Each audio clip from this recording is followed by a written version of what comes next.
Live it up.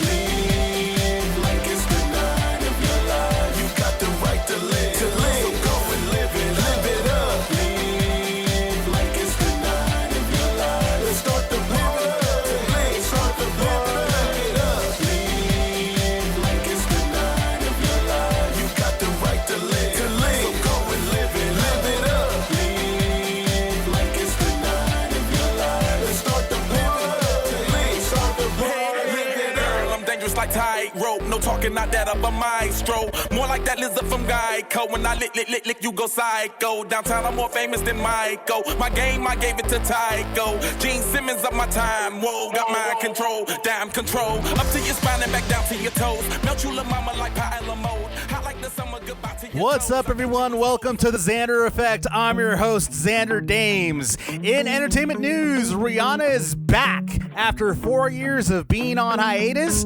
She is back with new music. We're going to talk a little bit about that. In sports, it looks like John Bones Jones cannot stay out of trouble after being arrested for a DWI in Albuquerque, New Mexico. We'll talk a little bit about that. And in video game news, Resident Evil Resistant Beta is postponed on the PS4 and Steam. We'll talk a little bit more about that. Plus, I have special guest David Gonzalez, who is one of the creators of World of Dance, that is going to be hitting its 4th season on NBC.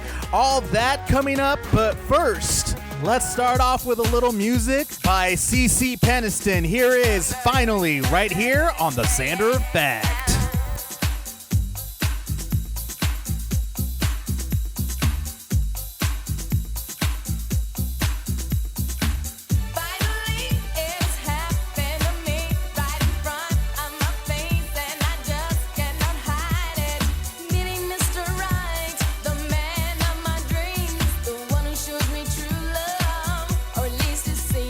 We're brown cocoa skin and curly black hair.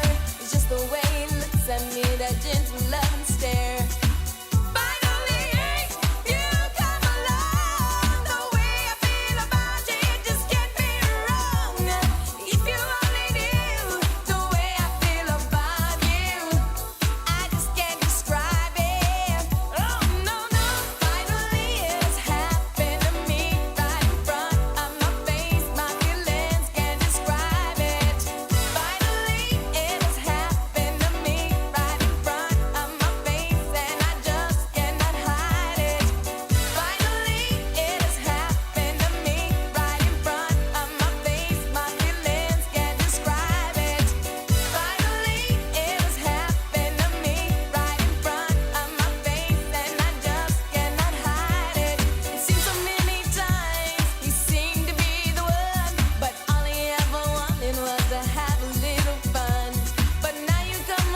That was Cece Peniston's Finally right here on the Xander Effect.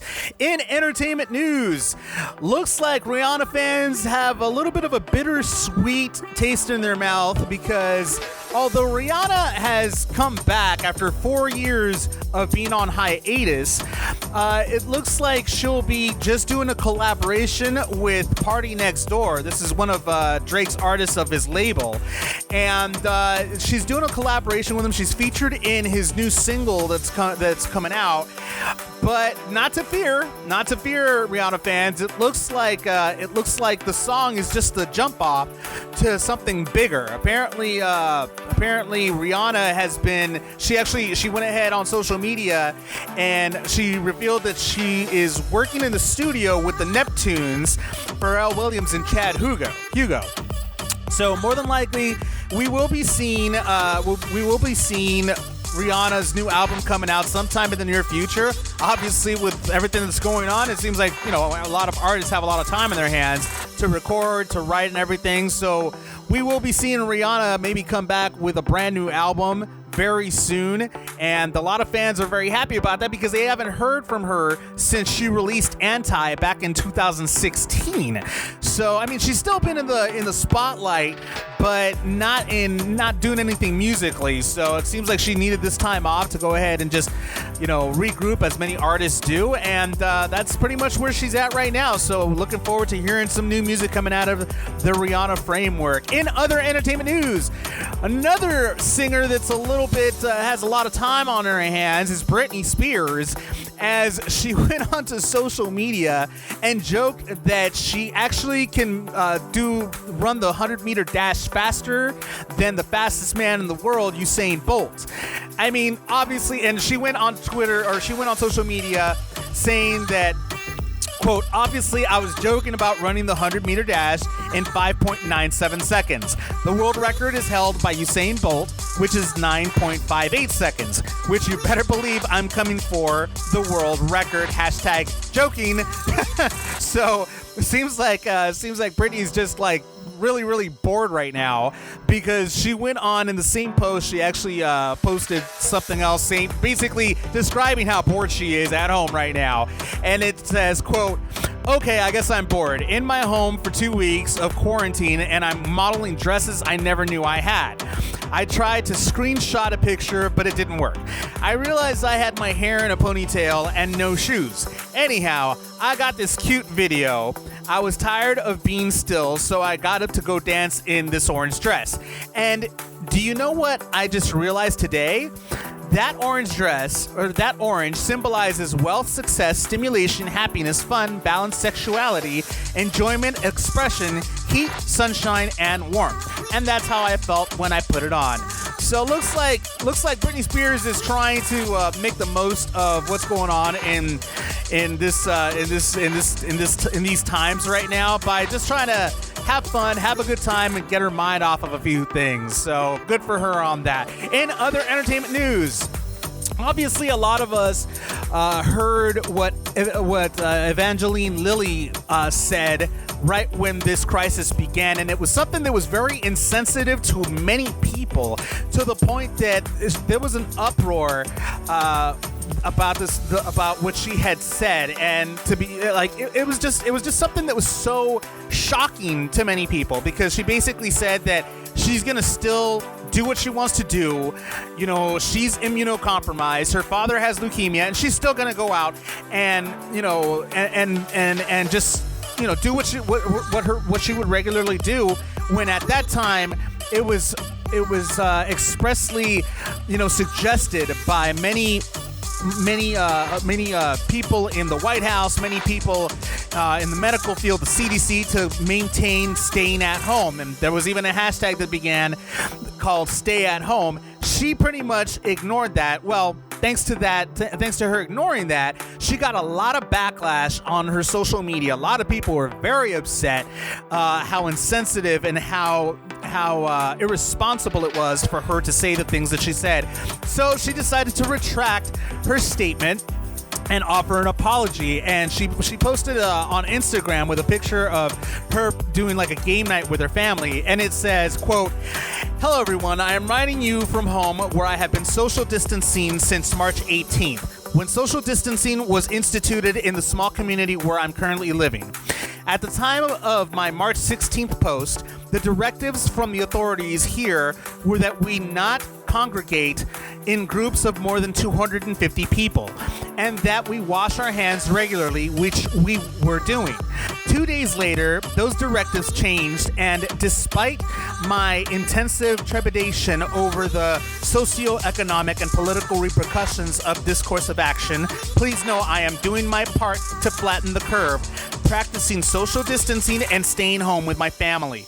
I want to offer my sincere and heartfelt apology for the insensitivity I showed in my previous post to the very real suffering and fear that has gripped the world through COVID-19. Grandparents, parents, children, sisters, and brothers are dying. The world is rallying to find a way to stop this very real threat, and my ensuing silence has sent a dismissive, arrogant, and cryptic message. My direct and special apologies to those most affected by this pandemic. I never meant to hurt you. When I wrote that post 10 days ago, I thought I was infusing calm into the hysteria. I can see now that I am grieved by the ongoing loss of life and the impossible decisions medical workers around the world must make as they treat those affected. I am concerned for our communities, small businesses, and families living paycheck to paycheck, and I am trying to follow responsible recommendations for how to help.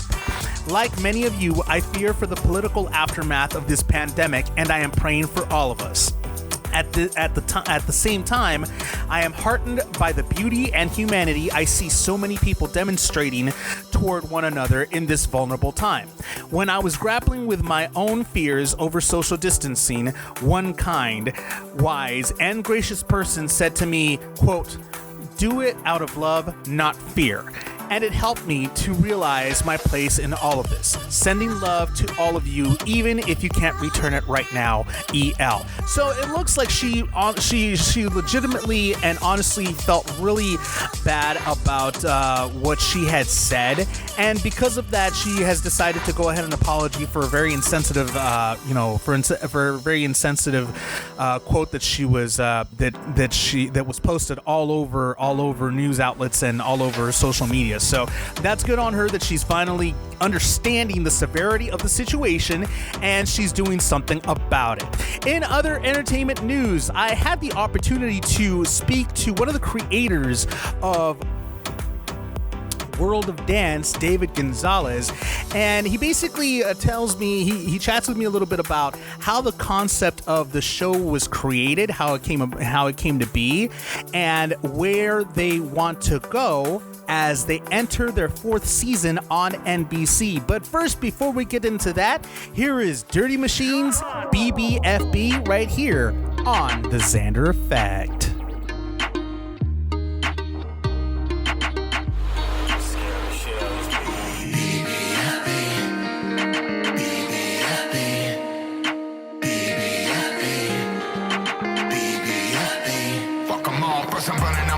Then I'm fucking these bitches. First I'm burning on my bridges, then I'm fucking these bitches. I'll make you proud. Slap the hoes that turn me down. They did not come back this time to fuck around. Talking all that shit, I know. You're never gonna make it, kid. Let it go. Think what could have been.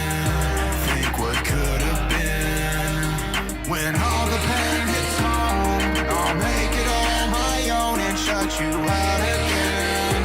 Shut you out again. Me too. Think I forgot well I didn't. Fuck you. Here's on my dick. What you won't say, what you won't do. Sick of paying dues cause they only lead to you. You and me saying. You and me saying. Running your mouth disrupting my day. Never did I care what word that you say. Talking all that shit I know. You're never gonna make it, kid. Let it go. Think what could have been. Think what could have been.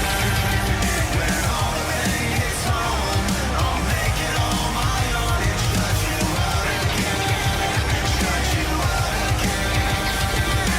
Running on my bridges, then I'm fucking these bitches. First I'm running on my bridges, then I'm fucking these bitches. I'll make you proud. Slap the hoes that turn me down. They did not come back this time to fuck around. Talking all that shit I know. You're never gonna make it, kid. kid, let it go.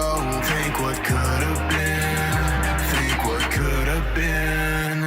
Talking all that shit, I know you're never gonna make it, kid. Let it go. Think what could have been. Think what could have been. When all the pain hits home, I'll make it on my own and shut you out again. Shut you out again.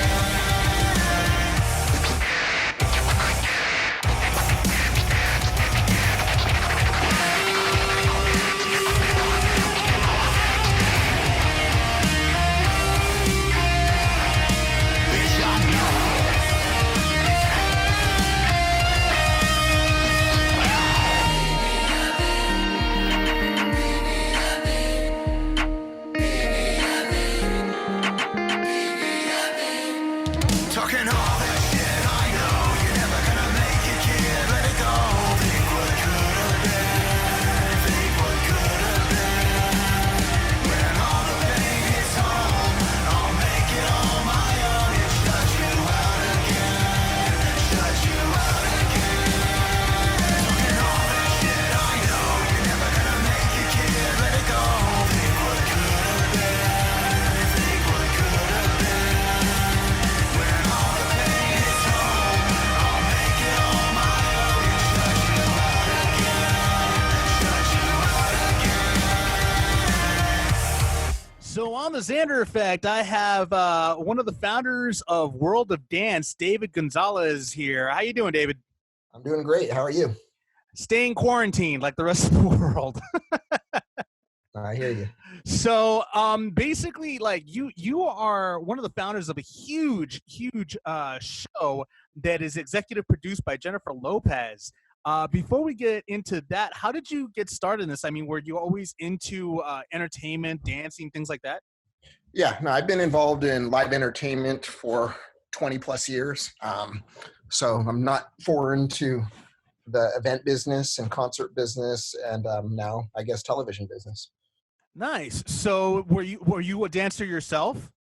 No, never really been on the dancing side. I'm more on the biz development side of creating the brands. Mhm. Yeah, I used to actually do large car shows. At one point, we were doing something called Hot Import Nights. Oh, I remember Hot Import Nights. Yeah, so that was a show that was traveling around the nation. And to be honest with you, the whole inspiration for World of Dance came from Hot Import Nights. Really? Primarily, it's the same kind of concept. You know, you have car crews, you have car guys. They artistically display their cars, and you know, people pay a registration fee, and then they display what their craft. And it's really the same model as a dance competition. Wow, that is so amazing that it came from that. Like you just one day started seeing a good combination of dancing and cruising, things like that, and you just came up with World of Dance from there. Yeah, I think that one of the things I had learned in making sure when you're going to launch a brand, you want to make sure that the brand sounds larger than life from day one. So there was a lot of people that were talking to me about trying to do something in dance. And I had actually gone to multiple dance competitions, different kinds of events, different scenes. And what I noticed is every community was sort of a community of their own. And no one was sort of bridging it together as one community. And that's really where the idea of World of Dance came from. Let's take these smaller dance niches like break dancing or urban choreography or crumping, whatever they may have been at the time. Let's take these small dance scenes, if you will, and let's put them under one banner, the World of Dance.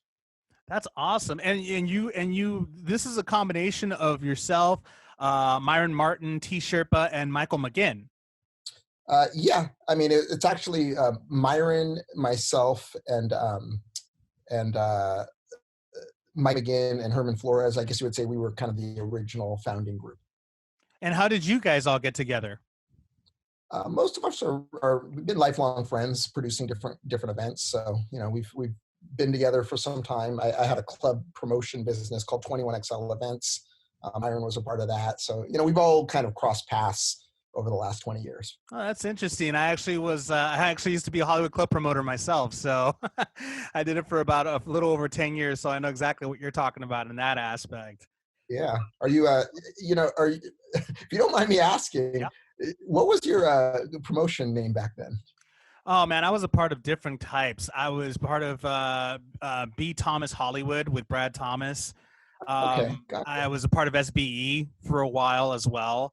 Oh yeah, of course. Okay. So yeah, I was more of a freelancer than anything. I was just kind of all over the place. I didn't have my own company. I just was a sub promoter towards other promoting groups, I guess you might say. Another one was Ben Beck Entertainment, BBE Entertainment. I was with Ben Beck for a little while as well. So yeah, I've been around the block when it comes to like promoting. I've been all over the place, man. But I mean, it's one of those things that I never actually got into trying what you do. I was in the world, like we were both in the world of entertainment, but obviously all of us go in different directions. You went more along the lines of creating a worldwide phenomenon, which is world dance, and create a television show. Other people, opened up restaurants. Me, I just went into radio. So I kind of went into a different direction altogether anyway. Well, what matters is that we're all passionate about what we do, and we find our own paths. So that's great. We're all passionate about entertaining. That's the bottom line. Regardless of any way you look at it, we're definitely all passionate about entertaining. And you went ahead, you and the group of people that you were with, you guys went ahead and created something huge. How did you get connected with Jennifer Lopez to become an executive producer of the show? Yeah, well, what's interesting is NBC Universal was looking to develop their own television show. I think at the time their working title was called Champions of Dance. Mm-hmm. But in a lot of their research, they kept on finding World of Dance in terms of a brand and kind of the YouTube presence that we had. So at one point in time, the NBC Universal team had contacted myself. We went in for a creative session. Jennifer Lopez at the time happened to be, had a scripted deal with a show, I think it was called Into the Blue, which was more of a scripted series. And a lot of times when you have a scripted partnership or a non-scripted partnership, you get what's called a first right to the other side. So if you're scripted, you might get a first right to a non-scripted kind of program. Mm-hmm. And since Jennifer was already on NBC with Into the Blue, she had a first right for a non-scripted opportunity, and World of Dance obviously resonated with her. So that's kind of how the two came together. Yeah, it does seem, because I mean, she comes from a dancing background as well. I mean, obviously that's how her career started, was when she was in Living Color as one of the Fly Girls. Yeah. And she's been like, pretty much in that type of genre. So yeah, this definitely would have resonated with her, I would imagine. So you got Jennifer Lopez, you got everything going on. Were you guys afraid? Because I mean, this came around at the same time that Dancing with the Stars was going on. I mean, were you guys afraid about the competition of both the shows? No, from my perspective, I've never really looked at competition. I just look at the brand that I'm building. And what competition does is what they do, and what we do is what we do. So it's not necessarily like an apples and oranges, like, what are they doing on TV versus what are we doing on TV? The reality is the World of Dance brand is so much larger than just the television show. Like I said, we've been around for 12 years. We produce 15 events in the US. We license another 45 events internationally. We produce the World of Dance live TV tour. We were partners in the Jennifer Lopez It's My Birthday tour. We are partners with the Dallas Mavericks, providing them their halftime entertainment as well as their timeout entertainment. So from a brand perspective, World of Dance is much bigger than just the TV show, although the TV show in itself is probably the shiniest, object in the portfolio, if you will. Yeah, obviously, because people, it gets more attention. There's more eyes on the TV show, and then the stuff that's obviously behind the scenes. But that's I mean, at the end of the day, like you said, it is about the branding, and you guys seem to have a larger branding and a larger fan base in World of Dance. You guys also have a fashion line, I believe, right? Yeah, we do have a fashion line that's associated, but to be honest with you, that's more of a lifestyle, brand that is just part of the World of Dance ecosystem. Backing up a little bit, even before TV, one of the things that I always knew is that when you have a successful event, you have to have event and media together to be a success. That's always been part of a formula that I've understood. So in the early stages of developing World of Dance, we were very early on developing our own YouTube channels, and making sure that the content that we had was accessible, to millions of people. Today, our YouTube channel has over 1 billion views, and over 5 million subscribers, and that's outside of the television platform. And one of the things that's very, very, very interesting to me is that in the years of YouTube's transition and music and content ID, which probably ties a little bit into your show and kind of the different, talents that you've interviewed, music is the number one product of dance, although there's not a direct link between music and dance, if that makes sense. People dance to music, but the business of music is actually very separate from the business of dance. And that's one of the things that in the generation to come, or in the future years of World of Dance, that's one of the areas that we're trying to bridge. Just like Jennifer Lopez back in the day was a fly girl that became, the pop star that she is today, we now recognize that the World of Dance platform can be that incubator of dance talent looking to make the transition to be artistic talent. And we're now putting the right pieces of the puzzle together so that we can have our own publishing division, our own record label, and develop our own stars. So is that what you're, at this point, is that what you're mainly focused on, or are you focused on maybe growing the YouTube channel even more, or are you still growing in mainstream? I mean, which one's your focus at this point right now? Well, as a brand, you have to focus in multiple buckets. But, the reality is television will continue to grow as it continues to air. The YouTube presence will continue to grow only because the events feed into it. But like I said, from a content perspective, you can't really monetize YouTube properly if you don't own the content, which is where the music side is, one of the areas that we're trying to grow. So we see it as an entire ecosystem. We don't see it as just one situation. We see the World of Dance as a brand that has live events, that has social impact, and that has, quite frankly, the future pop stars right within our reach. A lot of dancers have actually started in dance to become, the pop stars they are today. And whether that's the Ushers, the Chris Browns, the Justin Timberlakes, or even, the J-Los or the Beyoncés, a lot of these people were dancers first and then became sort of the artists that they're known as today. That's very true. Yeah, we believe we have the platform to recognize the artist early. And now with the social indicators around, who actually is a brand before they've sort of become a brand, if you will, you can kind of get a sense of like who's moving in the right direction. But even if they're moving in the right direction, they need the right support. They need the right infrastructure. If they're a musician, they need the right producers, songwriters, studio access, and so forth. And those are all the areas that we're trying to help as we sign people to our own label. They need to be molded, in other words, pretty much. That's pretty much what you guys are doing. Yeah, think of it as modern day A&R, because in the larger sense, a lot of the larger labels now don't put as much time and effort into developing the artist. They want to take artists that are more of a sure shot and already developed at some level. So we look at it as, let's fill that role because we have an ecosystem and a fan base internationally that can, in a sense, already grow an artist. True. Very true. And I mean, you guys, and it's amazing how you guys have been touching, because it is World of Dance. So it's a worldwide, presence that you have. Where's the best place that you have hosted live events at? Well, I think that, again, we've hosted events all over the world. I particularly like Los Angeles, where I'm from, just because the connection between the industry outside of dance and Los Angeles and Hollywood and entertainment in general, it's so different than any other market. So for me, if you can make it successful in LA, you can kind of make it successful anywhere, or at least you can make it successful in LA or New York. So to me, I feel like LA is a strong point, but that's not to say that every market has its own, kind of feeling towards it. Some markets have a strong sense of street dance. Some markets have a stronger sense of choreography.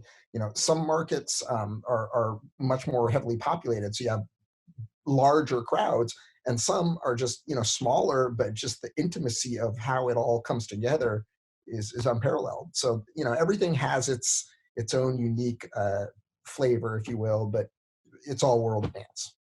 So besides the World of Dance and what you're trying to do, are you guys trying to develop any other types of projects?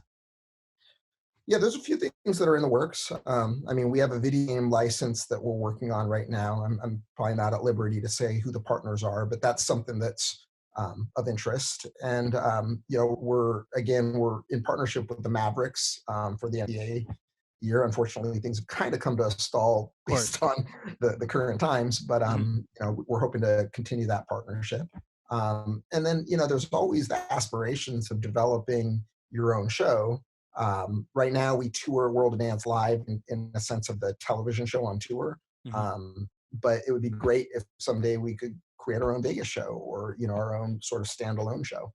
Of course. No, that's definitely something that would be something that many people would want to go ahead and watch and listen as well. Yeah. You know, I feel like one thing about World of Dance that's probably unique is we don't necessarily have like one um, focus, if you will. Our Mhm. focus is on creating a brand that allows dancers to connect with in as many ways as possible. That's our focus. But how those dancers connect, whether it's NBA partnerships, whether it's a live show, whether it's a residency, whether it's a competition or an audition or a television show, at the end of the day, you know, we're still that conduit in terms of one brand that connects dancers in so many different ways. Oh, that's amazing. And what's the age group of these dancers? Um, you know, the age group is probably varies, you know, 12 years old all the way up to 25. I would say that's our sweet spot. Hmm. Um, but that's more on the competitive level. Hmm. You know, when you're talking about the content in terms of the viewership of the content that we're putting out there, it skews much older. Like NBC is an example. You know, we have women and families over, you know, up and down the gamut from, you know, 50 to 5. So, you know, it really depends on which segment of the business you're talking about. But that's another beautiful thing about World of Dance. It really doesn't have any ethnic barriers. It really doesn't have any one specific demographic or age group. And you know, it's the world of dance. Anybody can appreciate it. No, and that's amazing, man. That's definitely something that hopefully once this crisis is over with, I'm sure it's going to end up growing even more so. Especially right now, since people are like looking for things. I mean, I'm sure you guys are putting, still have content out there for people to watch. I mean, right now is the perfect time for people to watch. Seeing as nobody could really go anywhere or do anything, it seems like a lot of people are focusing on binge watching a lot of different programs on there. So I'm sure you guys are receiving a spike in that. Yeah, well, our season four World of Dance television that'll air this summer. So currently we're on the tail end of the season three airing. I mean, it's already aired, but I guess you could still watch it on Hulu or any of the streaming platforms. Hmm. Um, but yeah, season four will air. I don't have the date, but I believe it's late May and will run through July. And will you guys be making announcements on your social media? Oh, of course. Well, then I'd love to go ahead and for you to tell the audience how they could go ahead and stock World of Dance. Yeah, no, it's pretty easy. It's just at World of Dance, and that's on Facebook, Instagram, YouTube, or TikTok. So that's at World of Dance. And if you want specific information on the television show, it would be at NBC World of Dance. Beautiful, beautiful. And speaking of TikTok, are you guys getting a lot of contestants doing a lot of different things on TikTok as well? Yeah, you know, TikTok as an example is one of the platforms that skews a little bit younger and is very in tune with music. You know, obviously it came from Musically and that kind of environment. We actually started our TikTok about 60 days ago, maybe 2 months now. Hmm. And within the first 30 days, we had already eclipsed, I think, 500,000 subscribers. Wow. So it just goes to show how many people are in that platform. So if you are a business and looking to, you know, work your brand into a younger audience, I definitely recommend TikTok as a place to be. Yeah, I'm still trying to figure it out. I downloaded it and I'm still like, what do I do now? Like, where am I going with this thing? Yeah, but that's cool though. I mean, definitely TikTok is something, and I know that TikTok's been around for a while too. It's definitely been around for a while, but it's gotten a huge surge of popularity in recent weeks, obviously for obvious reasons. But I know for sure that a lot of, like you said, a lot of younger viewers are mainly into TikTok and everything. So it would definitely be a good place for anybody to begin their brand on there. But that's amazing that you guys are doing a great job. David, thank you so much for being on the Xander Effect. Appreciate your time. I know you're a very busy man, and I'm looking forward to checking out the 4th season of World of Dance coming this summer. All right. Well, thank you for having me. Appreciate it. Good luck on the show. All right. Talk to you soon. Bye. Thank you so much, David Gonzalez, for being on the Xander Effect. Really appreciate your time. Looking forward to the new season of World of Dance on NBC. In sports, Johnny Bones Jones cannot seem to stay out of trouble. The UFC fighter seems to have gotten arrested in Albuquerque, New Mexico a couple of days ago under basically he got charged with driving under the influence, negligent use of a firearm, and possession of an open container. This is crazy. This guy, he's already gotten in trouble last year for charges of battery.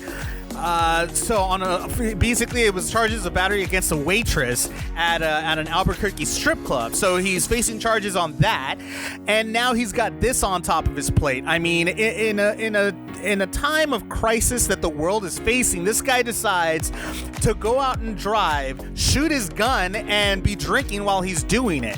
I mean, this is incredibly irresponsible for him to do this. Basically what had happened was the police did approach the vehicle because they received reports of shootings and everything going on. And when they approached the area, they found Jones inside his vehicle.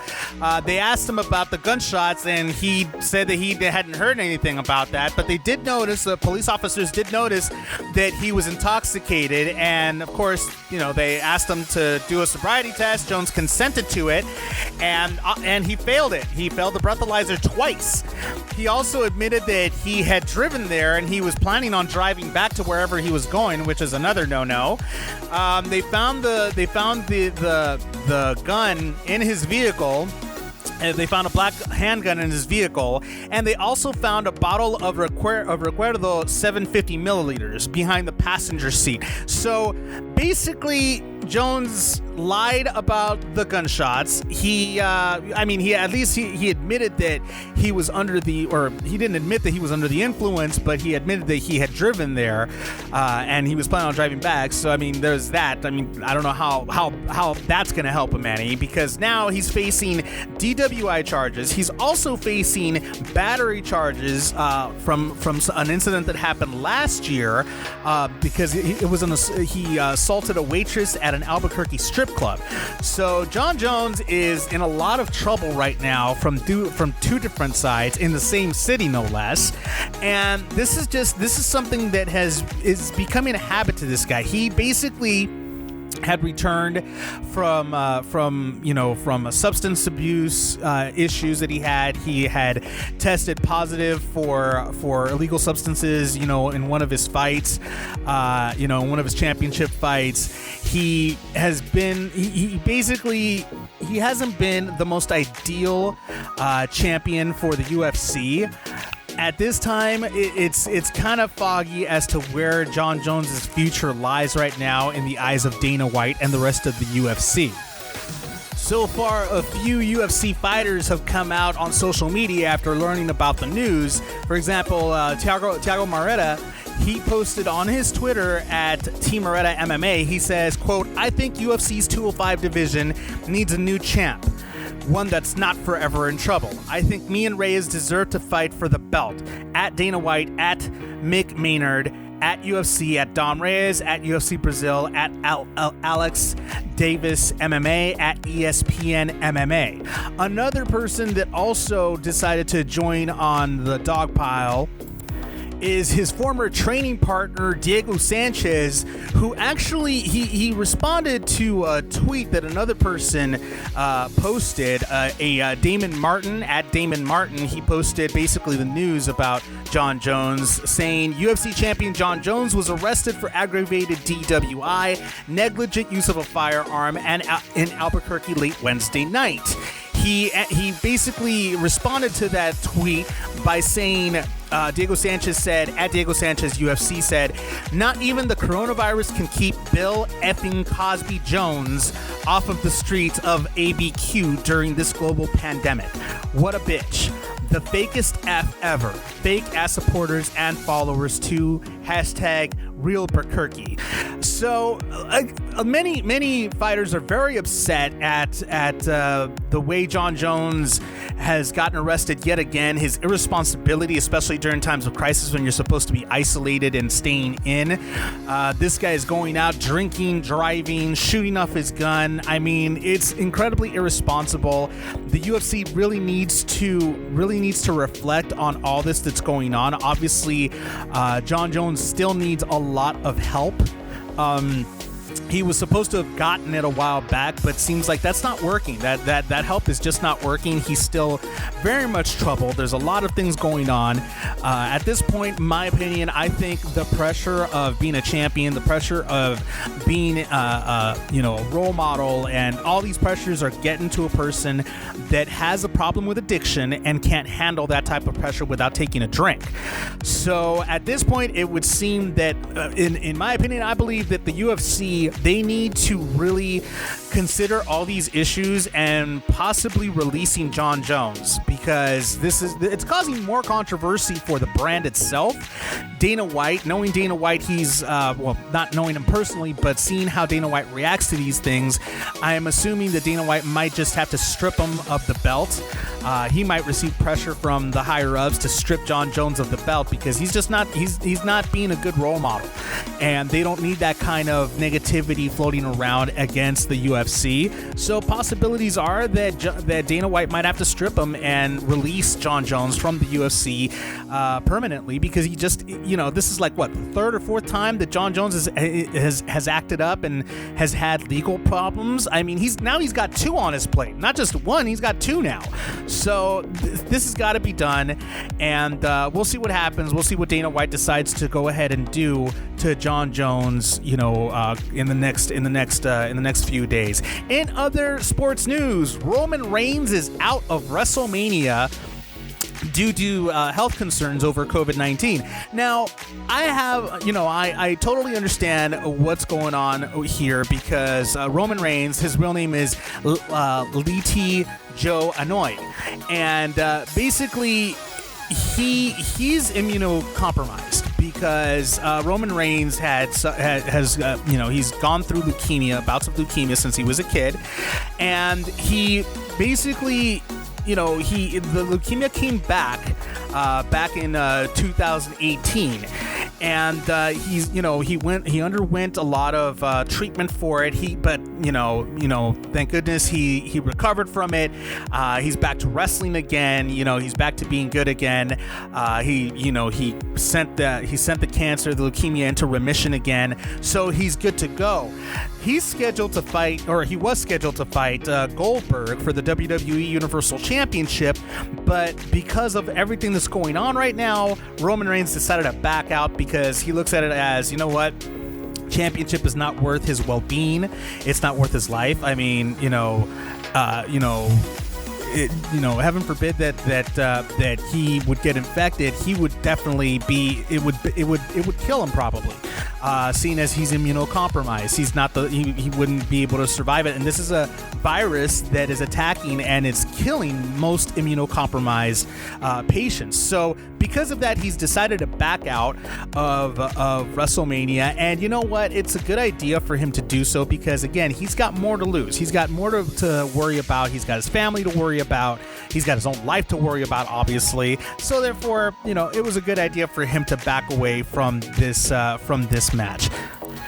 In other sports news, Melvin Gordon is going to the Broncos, but he's going to the Broncos with a little bit of a chip on his shoulder, and he's got his own reasons as to why. The former Chargers went on ESPN and basically said, quote, "I just felt like a lot of people doubt my talent as a back.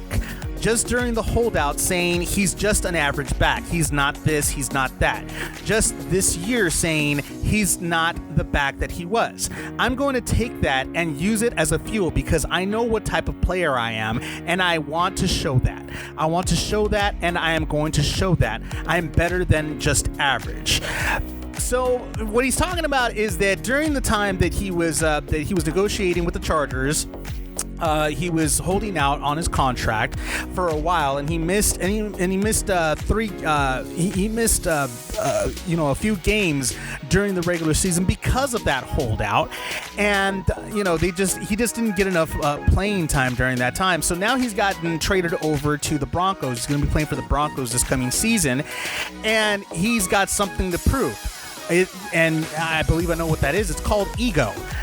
Melvin Gordon, what you're doing is just play the game, man. I mean, put your ego in check. I know you're 26 years old. You'll be turning 27 in April. It's time for you to do a little growing up here, buddy.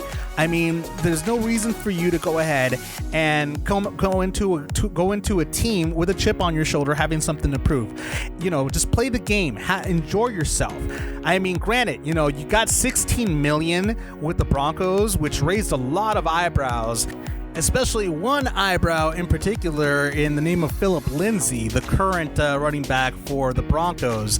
And basically, he's a little upset, obviously, with good reason, because he's been a faithful Broncos there. He's been an awesome running back. He rushed for at least 1,000 yards in back-to-back seasons. And, he's not too thrilled that here comes Gordon taking $16 million and they haven't even done anything for him. But not to fear, because it looks like John Elway, the general manager and operations manager for the Broncos, he actually went ahead and said that they're going to look at getting Lindsay a new contract. So it's more, because basically he feels that Lindsay and Gordon are, quote, a 1-2 punch, a much needed 1-2 punch for the team. So at this point, it seems that there will be some renegotiations for Lindsay's contract. Obviously, they need to go ahead and make him happy because he was there. He's been faithful and he's been doing what he's got to do to make things happen. And we'll see what happens when the season begins and how everything is going to go ahead and flow with the new running back and the old running back come the NFL this fall. Up next in video game news, Resident Evil Resistance beta postponed on PS4 and Steam. I'll go ahead and give you the details on that. But first, it's the world premiere of AB's new single, Nobody, featuring Yella Beezy right here on The Xander Effect. Phone whip when I'm driving, ayy. Pulling up in that Mozzie, ayy. Tattoos on my body, ayy. Through a dinner is private, ayy. I'm for sure you a probably, ayy. Got the bitch on the molly, ayy. I'm a church and they copy, ayy. Talking shit and they hide it, ayy. I'm busy getting a check. Got them upset and they vex. I'm in their neck. I just got brand new address. I just might land on the jet. Tell me what's next. I got the Louis on me. I got them jewels on my teeth. Swear that they be. Just go and Google the drip. Bitch, I am who you gon' see. Say you got a bitch, but you keep fucking with me. Touchdown in the 305, hop out the PJ. Bank account so long, it look like Oprah Winfrey. Shit too easy, ain't nobody fucking with me. Shit so easy, ain't nobody fucking with me. Shit so easy, ain't nobody fucking with me. Shit so easy, ain't nobody fucking with me. Shit so easy, ain't nobody fucking with me. I need a Spencer thing, yeah, that's what I like. Take a bit spot, yeah, that's what I might. Jose, I'm drinking all, yeah, turn up tonight. Wanna hang with the gang, need an invite. Run it up, fuck it up, broke bitch, shut it up. Broke boy, I don't give a fuck. Pussy good, but I don't give it up, yeah. I just be doing my thing, yeah. No NBA, I got rings, yeah. Robins is all in my jeans, yeah. Say you got a bitch, but you keep fucking with me. Touchdown in the 305, hop out the PJ.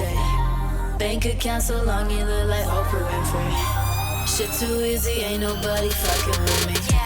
Shit so easy, ain't nobody fucking with me. Shit so easy, ain't nobody fucking with me. Shit so easy, ain't nobody fucking with me. Shit so easy, ain't nobody fucking with me. Shit so easy, baby. The why she call her Beezy, baby. Ice wet might freeze me, baby. Late pot, she say don't leave me, baby. Send pics been teasing lately. Then on that pussy, yeah, he the greatest. Late night creep be the crazy. Don't spit out that nut, say eat it, baby. Who fucking with her, say nobody. Baby, stop playing that rim that body. I'm really tryna get inside it. Put this whole wet, say ooh, excited. Tryna get with you one night. Throw it back, baby, say ooh, she fighting. Grab my back, say ooh, she biting. Pulling me in, ooh, she like it. Ring, ring, ring, ring, call AB. Or that tough dumb nigga can't play me. Too cool little nigga say Swayze. Ballin' on that nigga, call me Yella KD. Or you can call a nigga Yella AD. Nut up on the grill till that bitch say cheese. Beg for the dick, make the mama say please. Beat the pussy real, real lazy. Say you got a bitch, but you keep fucking with me. Touchdown in the 305, pop out the PJ. Bank account so long you look like Oprah Winfrey.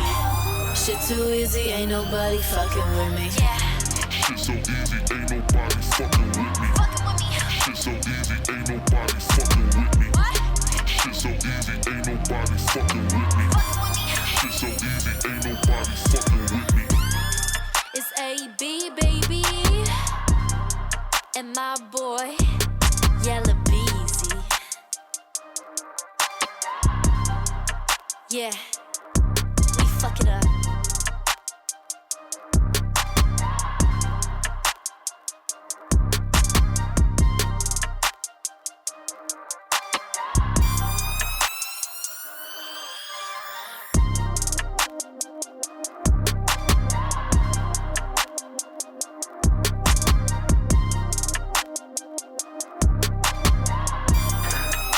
That was the world premiere of AB's Nobody featuring Yella Beezy right here on the Xander Effect. In video game news, looks like Resident Evil Resistance beta is being postponed on the PS4 and Steam due to technical issues. That's pretty much the only explanation Capcom has given to every player that's on PS4 and on Steam, and they haven't really given anything else other than that. They haven't given a timetable as to when the Resistance beta will be available for both of those platforms. So I mean, and it's kind of crazy because right now Resident Evil 3, the Resident Evil 3 remake is set to be released on April 3rd. So many of these players are wondering, well, I mean, you know, April 3rd is just around the corner and this isn't the beta is not even available yet for any of us to play it with. So I mean, it's still available. It's actually available on the Xbox console, so Xbox players, they still have access to that. But for once, PS4 users don't have access to something, you know, to a game, which is usually the other way around. Usually Xbox players are the ones that are having issues with beta games, and PS4 users are pretty much, you know, saying la la la la, we got it, you didn't. So that's how it goes with that. According to IGN, Resident Evil Resistance is a multiplayer horror survival mode where 4 players face off against a mastermind. The 4 players' goal is simple: survive, while the mastermind is responsible for setting a variety of obstacles and traps to try and prevent survival. Thus far, there are 4 confirmed masterminds for Resistance: Daniel Fabron, Annette Birkin, Alex Wesker, and Oswald E. Spencer. So this is all coming from IGN.com, from an article on IGN.com by Andrew Smith. And I mean, it seems like a really cool remake of Resident Evil 3. So that should be a lot of fun for a lot of gamers out there. Of course, you know, a lot of Xbox players are already enjoying the beta version.